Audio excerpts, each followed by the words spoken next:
ఇక తెలంగాణ ప్రభుత్వం కీలక నిర్ణయం తీసుకుంది. కాళేశ్వరం అవకతవకలపై రాష్ట్ర ప్రభుత్వం సిబిఐ దర్యాప్తునకు నిర్ణయించింది. కాళేశ్వరం నివేదికపై అసెంబ్లీలో సుదీర్ఘ చర్చ తర్వాత సిబిఐ దర్యాప్తుపై ప్రభుత్వం నిర్ణయం తీసుకుంది. ఈ క్రమంలో సిబిఐకి కేసు అప్పగించేందుకు ప్రత్యేక ప్రొసీజర్ను తీసుకువచ్చారు.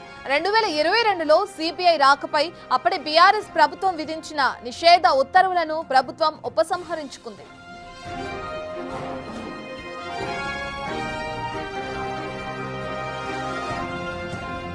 ఆదివారం అసెంబ్లీలో జస్టిస్ పీసీ ఘోష్ కమిషన్ నివేదికపై జరిగిన చర్చకు సీఎం రేవంత్ రెడ్డి బదులిస్తూ ఈ నిర్ణయాన్ని ప్రకటించారు. కాళేశ్వరం ప్రాజెక్టు నిర్మాణంలో అంతర్రాష్ట్ర ప్రభుత్వాలు, కేంద్ర, రాష్ట్ర ప్రభుత్వాలకు చెందిన వివిధ శాఖలు, ఏజెన్సీలు పాలు పంచుకున్నందున ఈ నిర్ణయం తీసుకున్నట్లు వెల్లడించారు. ప్రాజెక్టు డిజైన్, నిర్మాణం, ఫైనాన్సింగ్ లో అటు వ్యాప్కోస్ వంటి కేంద్ర ప్రభుత్వ రంగ సంస్థలు, పిఎఫ్సి, ఆర్ఈసి వంటి ఆర్థిక సంస్థలు పాలు పంచుకున్నందున సిబిఐ విచారణకు అప్పగించడం సముచితమని తమ ప్రభుత్వం భావిస్తుంది అని అన్నారు. కాళేశ్వరం పేరుతో దోచుకున్న వాళ్లందరికీ శిక్ష పడాలని సీఎం కోరారు.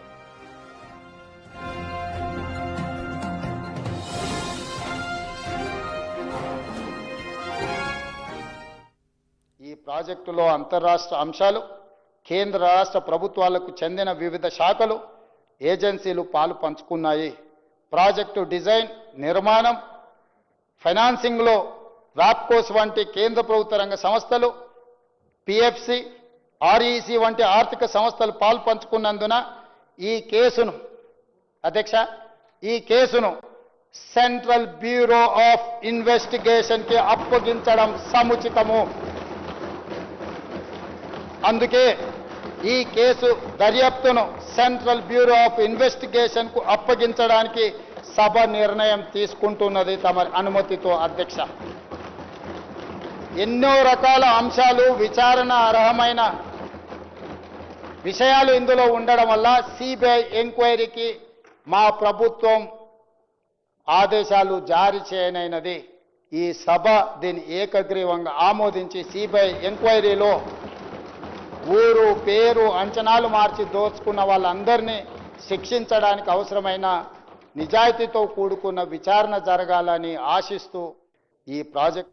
మరోవైపు గట్టు వామనరావు దంపతుల హత్య కేసుపై 15 రోజుల క్రితం సుప్రీంకోర్టు కీలక ఆదేశాలు జారీ చేసింది. ఈ కేసును సిబిఐకి అప్పగించాలని తెలంగాణ ప్రభుత్వాన్ని ఆదేశించింది. ఈ క్రమంలో హత్య కేసును తిరిగి విచారణ జరపాలని, పిటిషనర్కు భద్రత కల్పించాలని సిబిఐకి సూచించింది.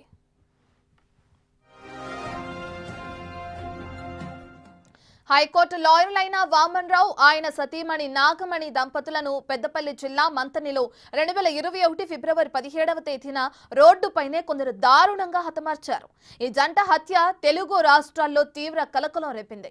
ఈ కేసులో పలువురిని అరెస్టు చేయగా ఇంకా దర్యాప్తు కొనసాగుతుంది. అయితే ఈ కేసును సిబిఐకి అప్పగించాలని వామన్రావు తండ్రి కిషన్ రావు సుప్రీంకోర్టును ఆశ్రయించారు.